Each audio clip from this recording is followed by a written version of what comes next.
Every museum encapsulates the memories of history.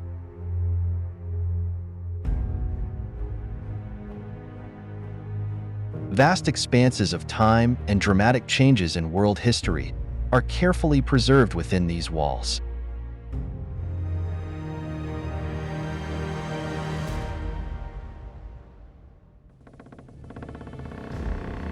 Hebei Museum was relocated from Baoding to Shijiazhuang in 1982.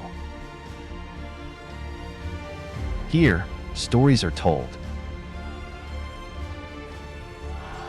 It is a place whose relics and exhibits tell of the grandeur and richness of history, of the highlights and tragedies of the past, and of unknown craftsmanship and ingenious ideas.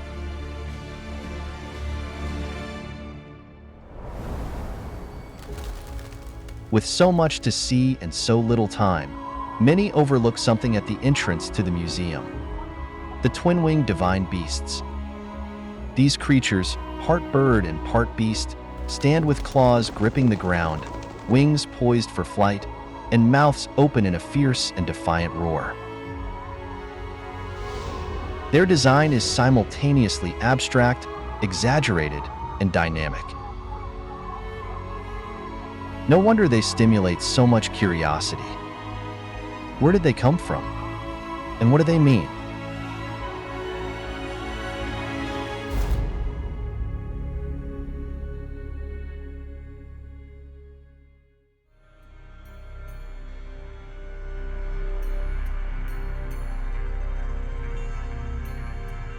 The profound sense of silence that seems to come from them is surely the result of the weight of history that they bear, while their elegance is the result of craftsmanship.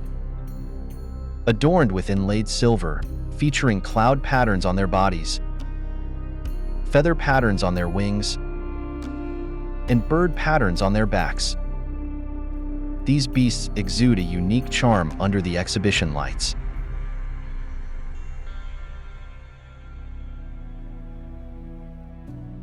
Crafted in the 14th year of King Twa of Zhongshan's reign, they were made by craftsman Suen Gu from a department called Zuishirku, under the supervision of Shi. An inscription of just 13 characters on the belly explains their origin.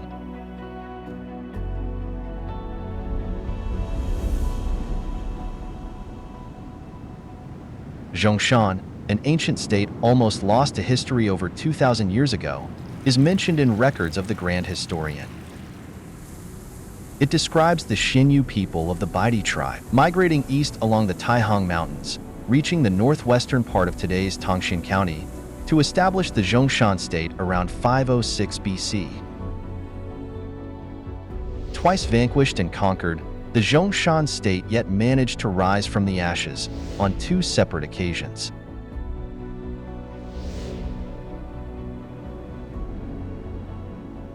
Perhaps the winged divine beasts represent the Zhongshan people's resilience, persistence, and determination to become stronger and create a better future that allowed them to recover from such devastating defeats.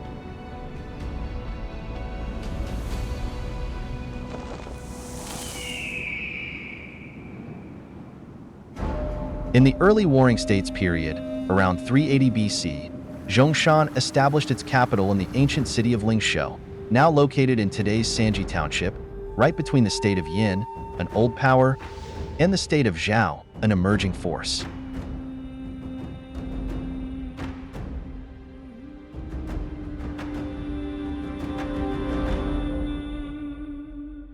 The imaginative design of the twin-winged divine beasts, unmatched in other parts of China, closely resembles the Scythian winged beast gold plaque ornament in the British Museum,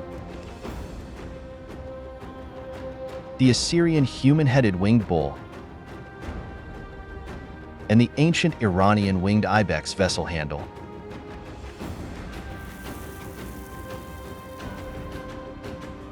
Some scholars believe that the Zhongshan state was influenced by Central and Western Asian cultures, which spread these concepts throughout northern China.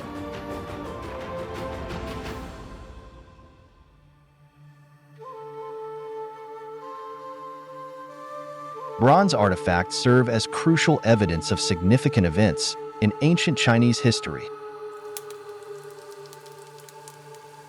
Early in the Neolithic period, people discovered and utilized copper.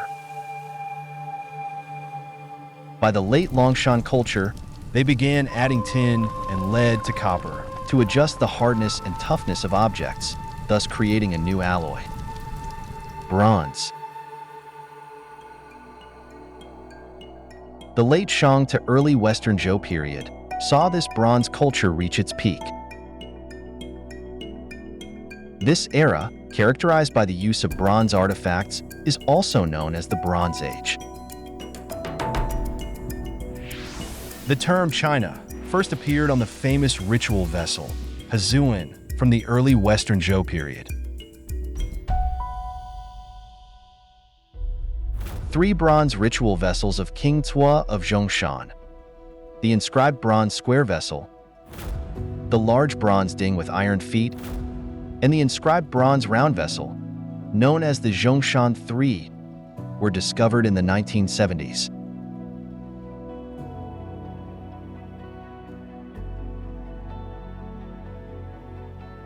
The over 1,000 character inscriptions in seal script not only provided precise dates for the king's tomb and the artifacts, but also revealed the lineage of Zhongshan kings and their cultural integration with other Central Plain states.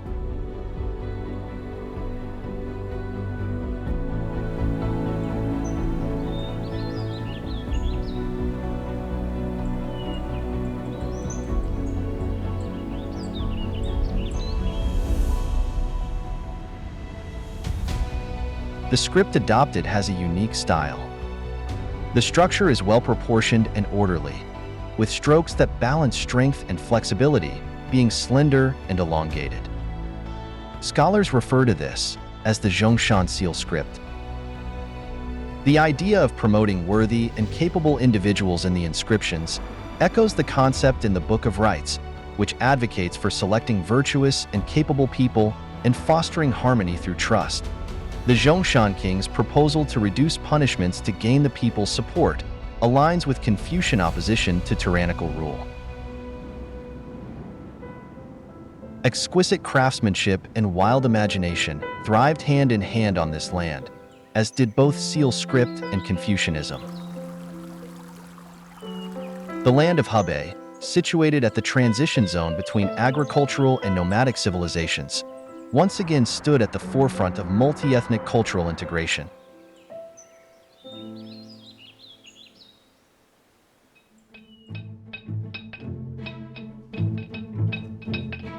Inlaying gold and silver was the favored technique for decorating bronze in ancient China. It began in the spring and autumn period and flourished during the Warring States.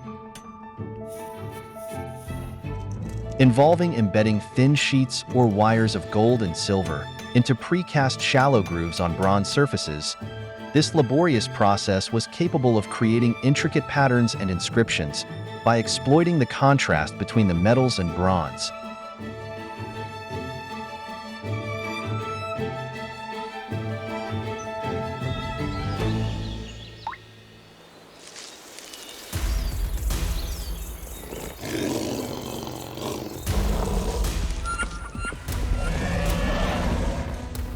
Perhaps it was this scene that made an indelible impression on the craftsman.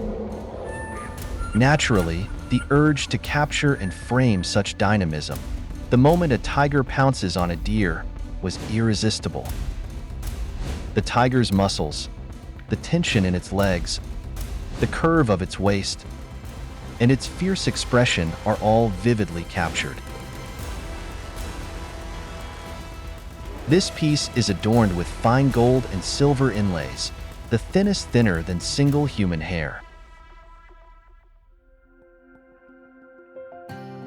This artifact depicting a tiger devouring a deer is a screen base. There are rectangular slots on the tiger's neck and rump, each adorned with a goat's head on either side. The mouths of the goats form the openings of the slots. The alignment of the two slots forms a near right angle, creating an L shape, when the screen panels are installed. In this way, this base, along with the bronze rhinoceros and bronze bull on either side, supports the earliest known physical screen discovered to date.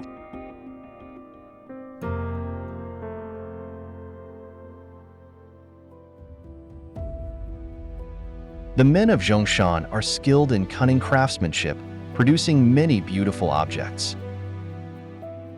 We don't know specifically what motivated historian Sima Qian to write those words over 2,000 years ago, but the examples we have of workmanship from the Zhongshan state seem to confirm the truth of his statement.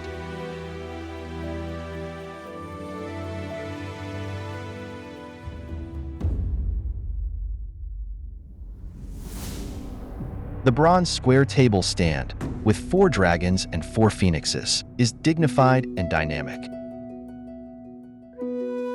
The dragons and phoenixes above exude majesty, while the small deer beneath the dragon claws bear the weight of the entire stand.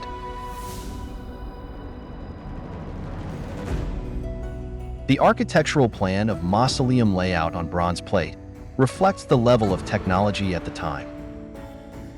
Geometric lines are inlaid with gold and silver, marking the distances between 3 large tombs and 2 small tombs, and the height of the platform at a scale of 1 to 500. This could be said to be the world's earliest architectural blueprint. This bronze human-shaped lamp is as charming as it is lively. The figurine's head is made of silver, with eyes inlaid with black gemstones. The naturalness of the smile is striking. While the right hand holds a snake, with its mouth biting a pillar that supports a lamp tray, the left hand grasps the tail of another snake, which holds another lamp tray in its mouth. A third lamp tray is below the snake. Users can light different lamps at various heights as needed.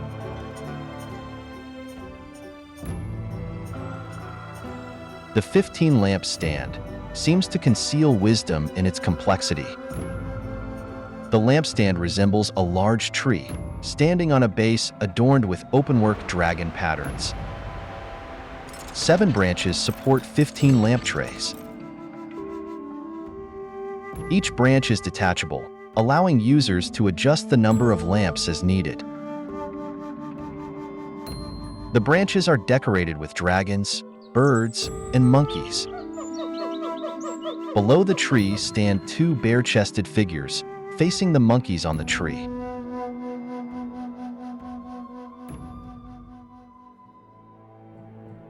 This was an era of contending powers and schools of thought.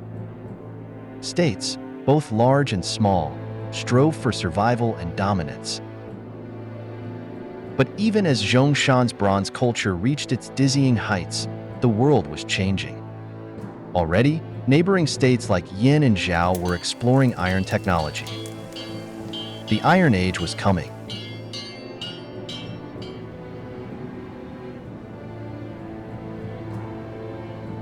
Wuyang, the secondary capital of Yin, covered an area of nearly 50 square kilometers. It was a renowned center for iron production at the time. Here, 861 iron artifacts have been unearthed, covering almost all known categories of ironware. The forging and quenching techniques they employed also enabled them to produce steel of unprecedented hardness.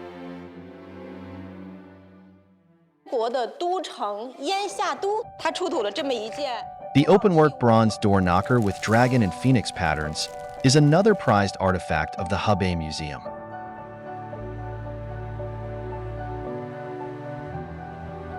These door knockers acted as both functional objects and decorative status symbols.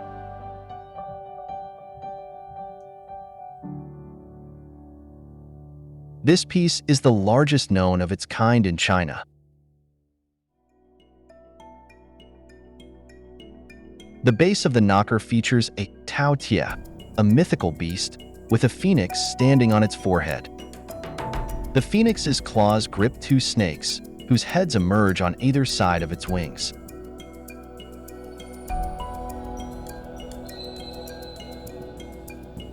On each side of the knocker, a coiled dragon climbs upward, its body muscular and powerful, exuding the regal majesty of the state of Yin.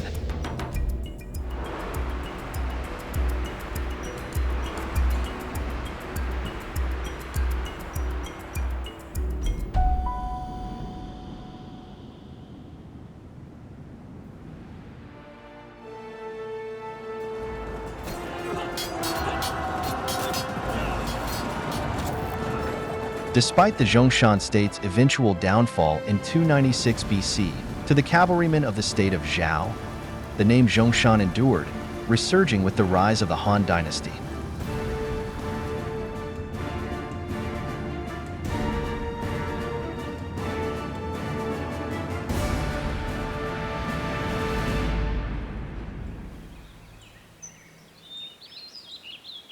During the Han dynasty, thanks to a combination of strong Confucian principles, military triumphs, territorial expansion, and the Silk Road, China emerged as a powerful nation for the first time.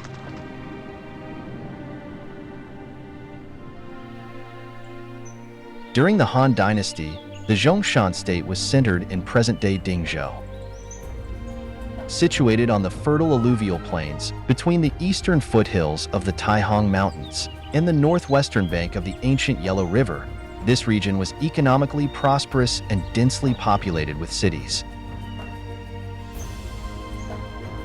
When the grandeur of the Han dynasty met the culturally diverse land of Hebei and the prosperous economy of the Zhongshan state, intersected with the exceptional artistic taste of Liu Shang, Prince of Zhongshan, the great Han spirit found a more vivid expression. 在满城汉墓中，一共出土有64件灯，最负盛名的就是我们面前的这一件镇馆之宝，它出土于王后窦婉。In the tomb of Liu Shang's wife, Dou Wan, a maidservant holding a lamp slowly emerges from the depths of history. Her light illuminates a past long forgotten. The inscription on the lamp reveals its origins. This lamp was once used in the bathhouse of Dou Wan's Changxin Palace, earning it the name Changxin Palace Lamp. While most palace lamps were shaped like animals or objects, human-shaped lamps were rare. The Changxin Palace Lamp, particularly notable for its large size, is unique in this regard. The person is the lamp, and the lamp is the person. Her face round and gentle, the maidservant sits respectfully. She holds the lamp tray with her left hand, while her right arm's sleeve naturally drapes down, covering the tray to form a lampshade, creating a harmonious and integrated design. The lamp tray is equipped with a handle that, when turned, adjusts a light screen to control the angle and brightness of the light. When lit, the smoke rises with the heat, travels up the sleeve, and enters the hollow body of the lamp. As the smoke cools and descends inside, soot adheres to the interior walls, preventing it from dispersing into the surroundings. The meticulously designed and crafted Changxin Palace lamp can be easily disassembled into 7 parts, allowing for the convenient cleaning of the accumulated soot inside the lamp. This hollow-core lamp with a smoke guiding function was not only a practical and stylish innovation of its time, but also admired and emulated by future generations. In 1980, it was featured as the cover girl for the Great Bronze Age of China exhibition in the United States. In 2022, it inspired the design of the torch for the Beijing Winter Olympics torch relay, thereby incorporating the Han Dynasty's advanced environmental consciousness into the Olympic spirit.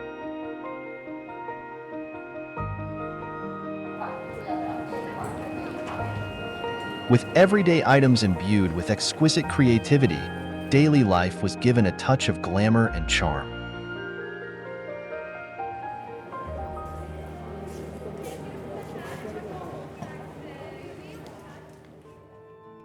Also unearthed from Liu Shang's tomb is a gold-inlaid bronze Baoshan censer, standing 26 centimeters tall, with a bean-shaped body.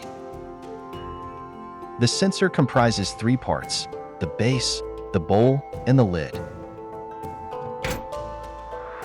The base is adorned with three openwork dragons emerging from waves, their heads supporting the bowl, while the lid is cast in the form of undulating mountains.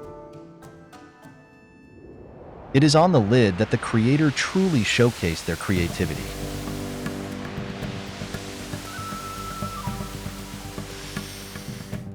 The lid is shaped like a mountain range,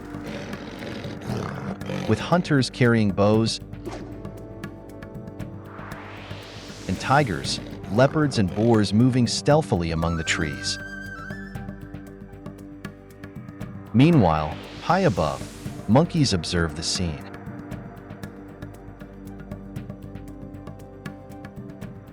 When incense smoke rises, it drifts like mist through the mountains, thereby making the shapes of the mountains, people, and animals appear both real and ethereal. Inlaid cloud patterns add to the sense of movement. So it is that the mountain seems to return to its original mystical form. In the Han Dynasty, the mystical mountains were known as the Baoshan Mountains, believed by some to be related to the mythical Penglai Islands and the Kunlun Mountains. Mountain-shaped censers like this were thus called Baoshan censers. The emperors of the Han Dynasty were buried in jade suits stitched with gold threads, resembling armor. This description from miscellaneous records of the Western capital, written during the Western Han, details the burial customs of Han Dynasty emperors. People in the Han Dynasty believed that jade could prevent the decay of the body. Some nobles were interred in jade burial suits, known as jade suits sewn with gold thread, made by stitching together jade pieces with gold thread, creating a garment that resembled armor. Two jade suits were unearthed from the Manching Han tombs, belonging to Lu Sheng and Do Wan. According to Book of the Later Han, the rank of those buried in jade suits could be distinguished by the type of thread used: gold thread for emperors, silver thread for princes and marquises, and copper thread for high-ranking nobles and princesses. Although Lu Sheng and Do Wan were supposed to use silver thread, their jade suits were made with gold thread. These two jade suits are the first and most complete high-ranking jade suits ever discovered in China.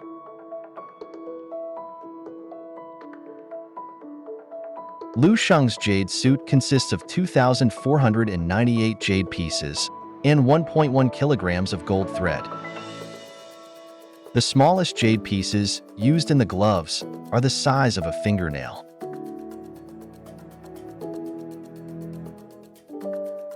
The jade, both hard and brittle, has holes as small as 1 millimeter in diameter and gold thread as fine as a hair. It is estimated that a highly skilled jade craftsman in ancient times would have taken at least 10 years to create such an intricate jade suit.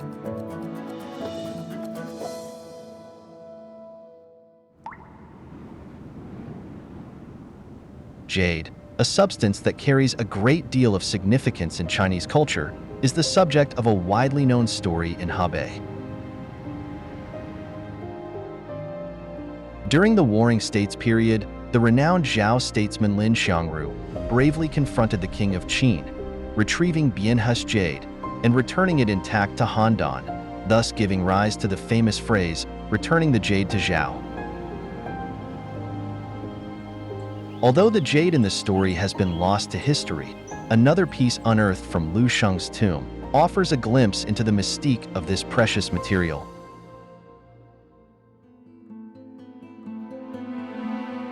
The openwork double dragon white jade disc is a flawless piece. Both sides are carved with grain patterns, and the upper part features a pair of majestic dragons in an intricate openwork design, poised as if ready to take flight.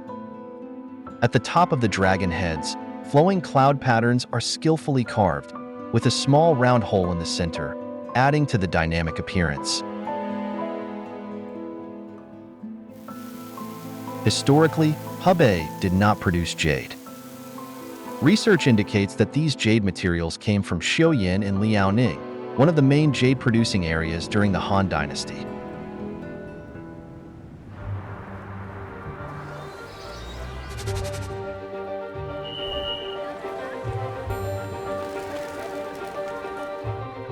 On a Monday in September, the Hebei Museum hosted a solemn handover ceremony. Representatives from the Nanjing Museum had arrived on a special mission to receive several precious artifacts. One of the loaned items was the intricately carved, open-work jade screen with immortal stories, unearthed from the tomb of Lu Chong, Prince of Zhongshan from the Eastern Han Dynasty, located in Beilingtu Village, Dingzhou. In terms of design, the jade screen is truly unique. Whereas traditional jade artifacts are typically single-piece items, this is put together from 4 interlocking jade panels. It's this composite structure, in addition to its other qualities, that makes it stand out in the history of Chinese jade craftsmanship.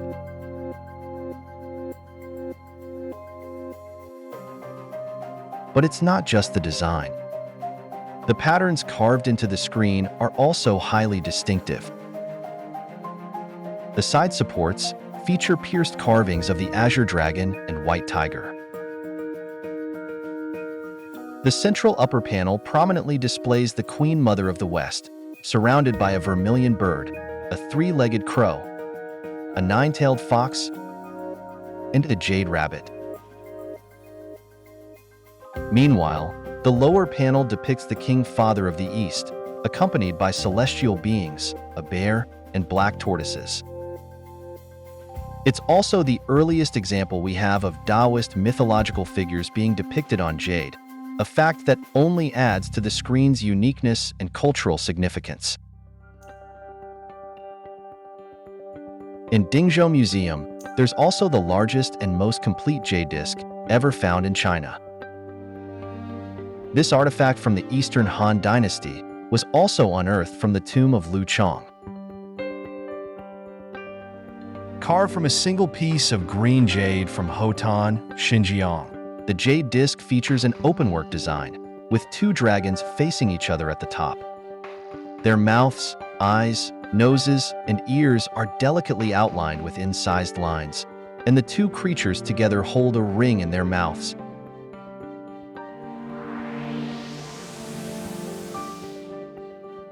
The craftsmanship of this type of jade disc, with openwork carvings of dragon patterns either inside or outside the circular contour, far surpasses that of traditional round jade discs with a circular hole.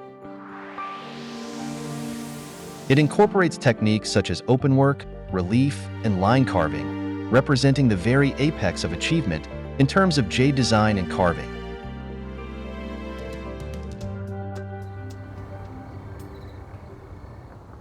Jade was a feature of Chinese life as early as the Paleolithic era.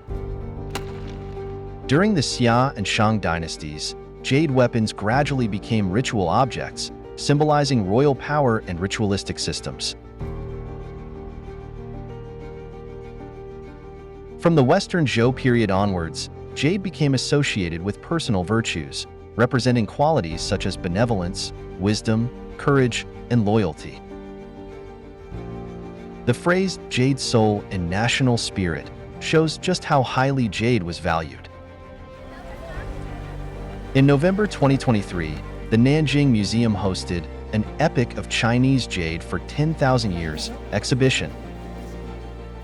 The intricately carved jade screen with immortal stories, along with other precious artifacts, came together to narrate the long and rich history of Chinese jade culture.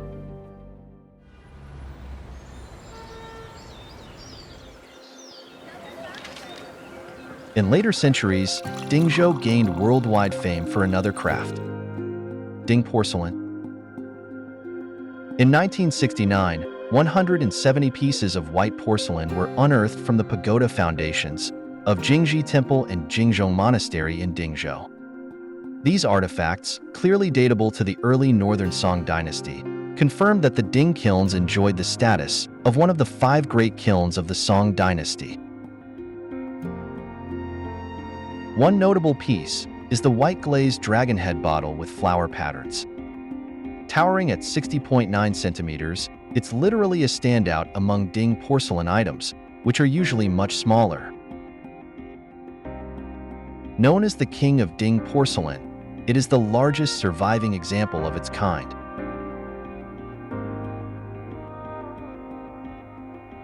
The bottle's lively form and intricately carved patterns, each distinct yet integrated, exemplify the unique beauty of Ding porcelain's carved decorations. Its glaze has an ivory-like texture, harmoniously embodying the overall aesthetic beauty of the composition. Porcelain is a symbol of Chinese civilization. The uniquely advantaged Hebei Plain is one of the birthplaces of Chinese porcelain. Ever since the Sishan people first made pottery, the exploration of this craft has been pursued in Hebei without a pause. For thousands of years, the passion for ceramic art has burned continuously, powering renowned kilns and producing countless masterpieces. This is a blue and white underglaze red porcelain jar, discovered in a Yuan dynasty hoard in Baoding. It possesses intricate patterns that are both rich and layered. The elegant blue and white contrasts beautifully with the vibrant underglaze red.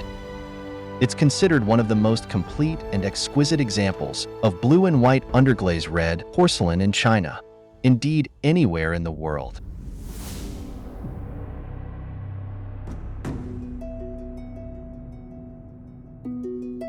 It is a solemn and magnificent procession. Under the watchful gaze of the vermilion bird, a ceremonial guard of 106 people in 4 rows moves slowly along a carpet adorned with lotus and honeysuckle patterns. The azure dragon and white tiger lead the way, with colorful clouds floating above and lotus flowers, mani balls, and honeysuckle petals gently falling from the sky, while divine birds and auspicious beasts roam free. The artist managed to depict 22 types of ceremonial arrangements, with each of the 106 guard members portrayed as unique individuals. Each one is posed differently and bears a unique expression. This mural, unearthed from Wanzhong village, Handan, adorns the tomb passage of Gaoyang, the founding emperor of the Northern Qi dynasty.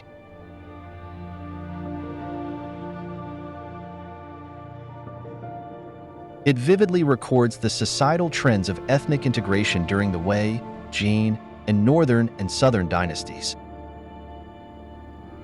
Archaeologists boldly speculate that this mural was a collaboration between the 3 most talented painters of the time, Yang Zihua, Liu Shaogui, and Chao Zhongda. One can see how these masters borrowed and learned from each other. By pooling their individual talents, they created an artistic whole that was far greater than the sum of its parts.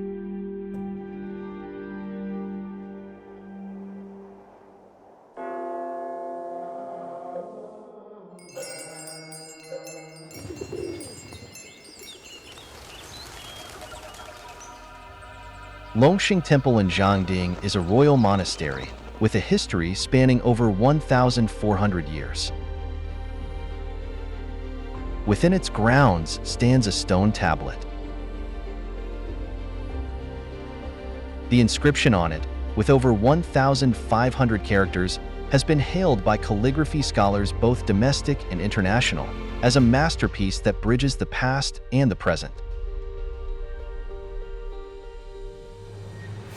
Chinese calligraphy, with its strokes and structures, embodies the grandeur of the nation and literally delineates the spirit of China.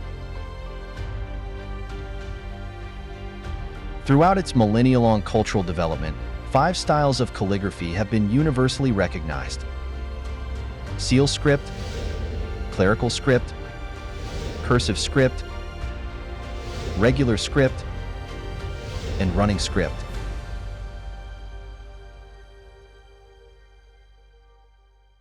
From the perspective of calligraphy development, clerical script is particularly significant. The inscription on the Longxing Temple tablet inherits the essence of clerical script, blending various tablet inscription strengths and laying the groundwork for the calligraphic standards of the Tang Dynasty. Consequently, modern epigraphist Kang Yue aptly described it as a single-plank bridge, connecting the calligraphy of the Wei, Jin, Northern, and Southern dynasties to that of the Tang Dynasty.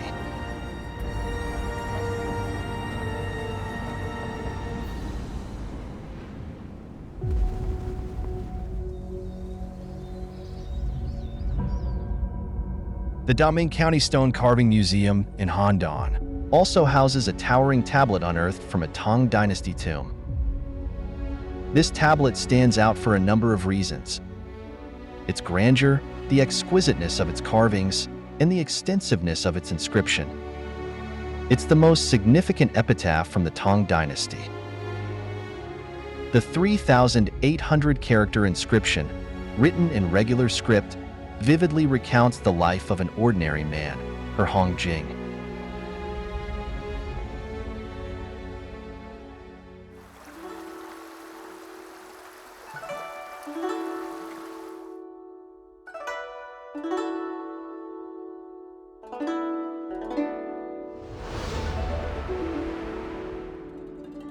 Meanwhile, both the vastness of the landscape and the minutiae of people's daily life are encapsulated in this white marble masterpiece. This grand and magnificent banquet scene immortalized in stone depicts a lively evening of music and dance. Just by gazing at the cold stone, you can almost hear the ensemble of all kinds of musical instruments echoing through the night. 12 performers, radiant as the sun and dazzling as the stars, all playing in harmony.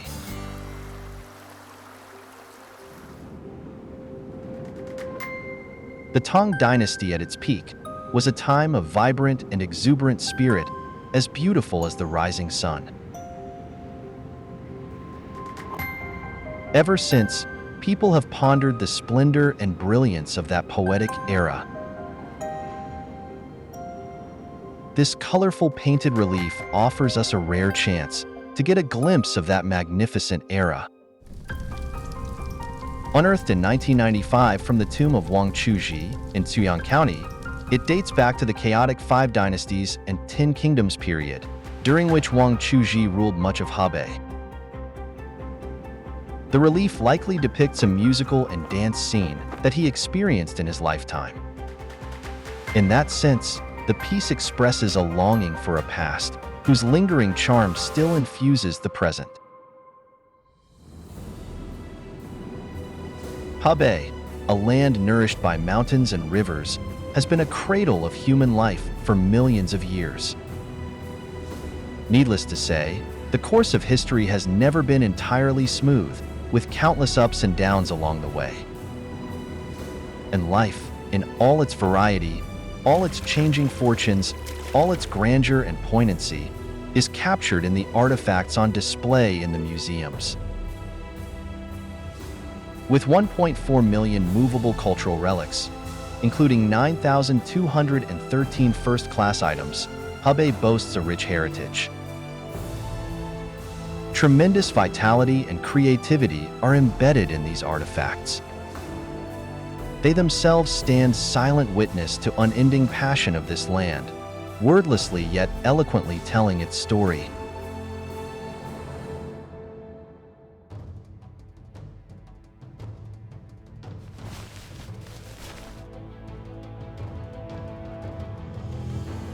Time marches ever forward, yet traces of the past nonetheless remain.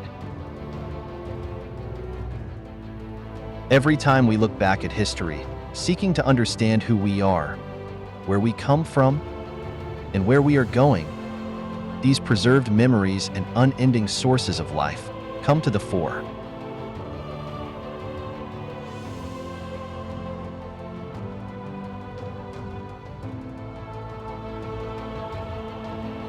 They bear witness to our journey. Whether grand or elegant, bold or subtle, timely or heartfelt, distant or devout. Gazing upon these relics, the past feels within reach. That's because, still and silent though they be, they throb with the accumulated strength of millennia.